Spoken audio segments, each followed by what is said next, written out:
औज़ुबिल्लाहिमिनश्शैतानिर्रजीम बिस्मिल्लाहिर्रहमानिर्रहीम। जो बाइडन साहब अपनी प्रेस कॉन्फ्रेंस में ये फरमा रहे हैं कि हमें तवक्को नहीं थी कि अशरफ गनी इस तरह से फ़रार हो जाएगा। फ़रार हो गया या उसने पैसा ख़जाना लूट के फ़रार हो गया, सब कुछ वो अपनी जगह पे है, लेकिन उसने फ़रार हो के अफ़गानी कौम पे एहसान किया है, क्योंकि अगर वो ना फ़रार होता तो उधर खून खराबा होता। उधर एक अशरफ गनी ना मरता, उसके साथ उसके गार्ड्स और बहुत सारे लोग मरते।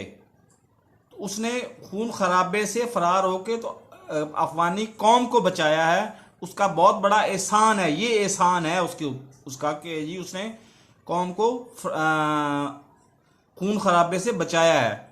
नए आने वाले नाजरीन से गुजारिश है चैनल को सब्सक्राइब करें, साथ लगे बेल आइकन को दबा के और नोटिफिकेशन को ऑन कर दें। अल्लाह हाफिज़।